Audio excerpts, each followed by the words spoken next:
Por su importancia, hoy traemos a nuestro programa un tema recurrente, el trastorno del espectro autista. Las investigaciones han demostrado que los servicios de intervención temprana pueden mejorar de manera significativa el desarrollo de los niños que han sido diagnosticados con alguno de los daños que causa esta afectación. De la prevalencia y comportamiento del autismo en Cuba conoceremos hoy en Saludarte. No porque tenga una discapacidad intelectual, no porque tenga un trastorno del espectro autista, es menos que nadie. Licenciada, se habla mucho del trastorno del espectro autista. ¿Qué es esta afectación?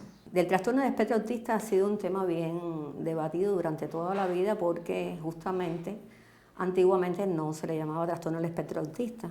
A partir de la nueva clasificación internacional y de la nueva manera de clasificar, que es justamente el DSM-5, es que empezamos a hablar de trastorno del espectro autista. Porque el autismo anteriormente se definía como ese autista que era el síndrome de Asperger, ese autista de alto rendimiento. Hay una gran variabilidad y por eso en los trastornos del espectro autista ya se agrupan en este gran cuadro de trastornos que es de origen neurobiológico fundamentalmente. Es un trastorno global de todos los procesos de la personalidad humana que se ven afectados a partir de que hay una falta de flexibilidad de pensamiento y por tanto también esto ocurre en la conducta. Jordanka, ¿cuáles fueron las primeras manifestaciones de tu niña que te llamaron la atención? Las primeras manifestaciones en ella fue el poco contacto visual. Yo la llamaba por su nombre y no me respondía. Limitaba el contacto físico, incluso hasta conmigo. No tenía juegos funcionales. Se reflejaba, o sea, le gustaba mirarse mucho en donde quiera que podía reflejarse. Y hacía imitaciones, o sea, como chillidos, algo así. No tenía contacto, no había un vocabulario, no había nada. Y ya eran 2 años y medio, 3.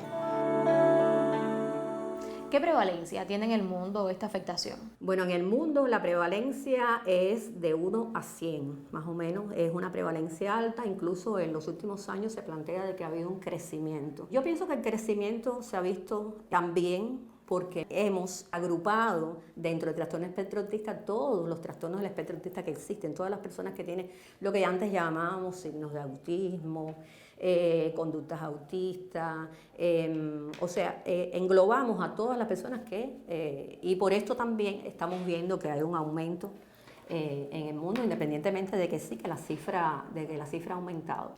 Y en el caso de Cuba, ¿qué prevalencia tiene? Cuba no es de los países más afectados, o sea, Cuba no tiene una prevalencia alta, tan alta en el autismo, o sea, en el mundo, por ejemplo, los países que tienen mayor prevalencia son China, los Estados Unidos, Reino Unido, tienen una alta prevalencia. Y en Cuba ha habido un aumento. En Cuba, por ejemplo, en el último estudio que fue alrededor del 2021, se hablaba de 1.661 personas que padecían de trastorno del espectro autista. Nosotros estamos actualizando esta base de datos en este momento a partir de la nueva creación de la Asociación de Personas en Situación de Discapacidad Intelectual. ¿Comparabas el comportamiento de la niña con el de otros niños de su misma edad? Yo soy fisioterapeuta de profesión y justamente trataba a los niños y empecé a ver que su desarrollo psicomotor no era el mismo, que las habilidades que tenía que alcanzar según la edad no las estaba haciendo. Y ahí fue donde entonces decidimos buscar ayuda y después de un diagnóstico, bueno, caí en un estrés profundo. Pensé que por qué a mí, que por qué yo, que por qué si fue un embarazo tan lindo, algo tan planificado, tan deseado, ¿por qué yo? Cuestioné muchas cosas hasta que algo mayor que todo el dolor que yo tenía, que era ella, me hizo salir adelante, me hizo respirar y empecé entonces a buscar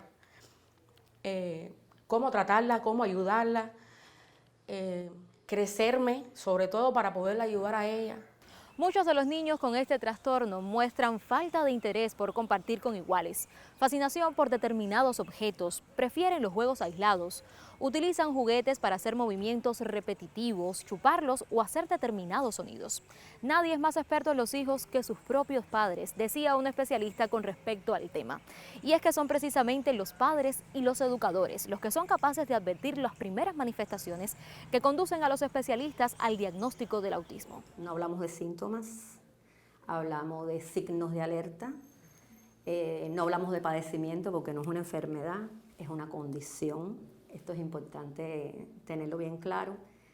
Sí, es muy variada la gama de características o signos de alerta que debemos tener en cuenta, sobre todo estas mamás que tienen niños entre los 18 y los 24 meses de nacido, que es que se plantea de que empiezan a aparecer estos síntomas y que son alertas que nos pueden estar diciendo de que estamos en presencia o no de un trastorno del espectro autista, pero bueno, que son alertas que tenemos que tomar las vías necesarias para ver si está ocurriendo o no, que nos pueden llamar la atención incluso antes de los 12 meses. Por ejemplo, hay una etapa en el desarrollo del bebé que hay una reacción ante los extraños.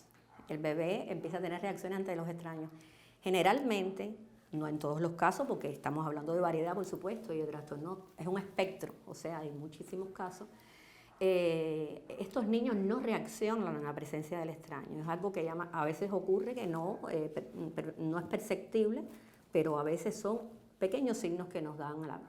Otro tema es ante las estimulaciones sensoriales. Tienden a presentar, por ejemplo, hipersensibilidad a los ruidos, a los colores, a las luces, a los olores, a los sabores. O sea, empiezan a rechazar. Incluso se plantea que hasta en la succión del pecho, en la etapa de la lactancia, existen determinadas reacciones que uno puede estar pensando ya de que por estos temas de que estoy hablando, de la hipersensibilidad que también los caracteriza, también pueden aparecer. Ahora, dentro de los 18 o 24 meses son los meses en que el desarrollo psicomotor está en proceso, que puede ser, por ejemplo, que se retrasen en el lenguaje o después que ha habido una estructura del lenguaje, la pierdan. Estas reacciones excesivas al ruido, conductas repetitivas, intereses restringidos. Como yo hablaba al principio y definía el autismo, hablaba de que justamente existe una falta de flexibilidad de pensamiento y por tanto eso habla de un pensamiento rígido. Por eso es que las personas con trastorno del espectro autista a veces les cuesta trabajo ubicarse en el entorno y comprender lo que está ocurriendo globalmente. Pueden tener movimientos repetidos con las manos, saltar en un mismo lugar. Algunos tienen conductas giratorias, o sea, le gusta girar alrededor de algo o gustarle los objetos que giren mucho. Otra de las características en el desarrollo del lenguaje, porque no todos desarrollan lenguaje, es la ecolalia. ¿Qué significa ecolalia? Repetir. Eco, la palabra eco lo dice, repetir lo que uno les dice. Por ejemplo, usted le hace una pregunta, ¿cómo estás? ¿Cómo te sientes? Y ellos te responden, ¿cómo estás? ¿Cómo te sientes? Eso es ecolalia. Otro aspecto importante es al hablar en tercera persona. Por ejemplo, ¿cómo te sientes? Y decir el nombre del niño, se siente bien, o él se siente bien, o ella se siente bien. Hablar en tercera persona del singular. Es otra de las características en los casos que desarrollan lenguaje, porque no todos los trastornos, o sea, no todas las personas que tienen trastorno del espectro autista llegan a tener un desarrollo del lenguaje. ¿Has notado, has podido ver el desarrollo en la niña? Erika no hablaba, Erika se autoagredía, nos agredía a nosotros. Cuando quería algo era, era así, esa era mi vida. La sacábamos a pasear y al mínimo ruido de una moto, el ruido de una batidora, eran llantos ensordecedores. No le gustaban los ruidos. Y poco a poco, como ya le digo, con las terapias, las defectólogas, las logopedas, fuimos progresando y fuimos ganando en habilidad hasta que se insertó en la escuela. Ella hoy está insertada en la Escuela Especial Walid Mustafa de Ciudad Libertad. Agradecidísima de esa escuela, porque realmente pensé que no podía. Uno como madre piensa que no puede, pero sí. El día que mi hija llegó en primer grado y me dijo, casi sin hablar, y me dijo, tú eres la mejor mamá del mundo, vi los cielos abiertos. Y hasta hoy está en esa escuela y sabe leer, sabe hablar, sabe multiplicar, dividir, sumar, restar. Está en un proyecto, dibuja, canta, baila, hace trabajos en la escuela. Es una niña súper inteligente. ¿Y cómo es la rutina diaria de Erika? Desde por la mañana que yo me levanto hasta irme a la escuela, tender la cama, vestirme, ponerme el uniforme, peinarme, ponerme los zapatos, desayunar, lavarme la boca, ver si no me falta nada en la mochila para poder echar dentro de la mochila, a ver que no se me quede nada. ¿Cómo es tu vida en la escuela? Me siento igual que todo el mundo, me expreso igual que todo el mundo, me siento bien igual que todo el mundo. En los trabajos me va súper bien. ¿Cómo es tu participación en ese proyecto cultural Lucecita? Ay, bailo, canto, actúo, dibujo. ¿Estás motivada, contenta? Estoy demasiado motivada. Ay, me siento como nunca me he sentido en mi vida. ¿Cómo es el proceso de diagnóstico? ¿Son atendidos por un equipo multidisciplinario? Primero hablábamos de las alertas, ¿no? O sea, la familia, si se percata que existe alguna de estos signos de los que hemos hablado, pues acude a lo que más cercano que tiene, que es el médico de familia, y este se encargaría de remitir a los centros comunitarios de salud mental que existen en cada uno de los municipios. Los centros comunitarios de salud mental cuentan con un equipo multidisciplinario, que es el que evalúa, no solamente multidisciplinario, sino interdisciplinario, que es el que evalúa a este niño, porque cuenta con psiquiatras infantiles, psicólogos, logopedas, o sea, un equipo múltiple, para ver si justamente con las técnicas y los métodos que no vamos a ahondar aquí, pero que sí existen para llegar a un diagnóstico de si este niño tiene un trastorno del espectro autista o no lo tiene. Igual, si no lo tiene, bueno, ver cómo se puede trabajar cada uno de estos signos de alarma o de alerta que tenemos. Y después, por supuesto, en la medida en que más temprano se diagnostique, pues más temprano es la intervención. La intervención terapéutica o las alternativas terapéuticas son muchísimas, porque muchísimos son los casos y variedades del trastorno del espectro autista. En función de las necesidades y las potencialidades que tiene ese niño, es que se buscan las alternativas terapéuticas. Si es un niño que tiene dificultades en el desarrollo del lenguaje, pues las terapias del lenguaje. Las terapias del lenguaje que van encaminadas fundamentalmente, hay niños que nunca desarrollan lenguaje, pero sí aumentar la comunicación, como a través de los sistemas aumentativos y alternativos de comunicación, uso de pictograma, de manera que el niño aprenda a comunicar. Porque el objetivo es intervenir tempranamente a través de la estimulación temprana de todas las áreas, justamente con el objetivo de integrarlo, de incluirlo en la sociedad. Muy importante la familia.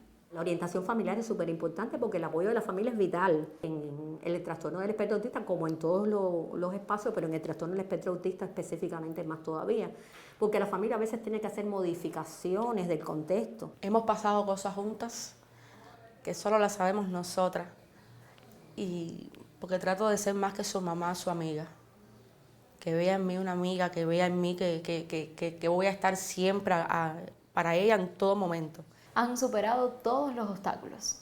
Sí, todos los obstáculos los hemos superado, todos. Todos vivimos en un mismo mundo. Y existen muchas barreras desde el punto de vista social que hacen que estas personas a veces tengan limitaciones para verse, para interactuar justamente con la sociedad.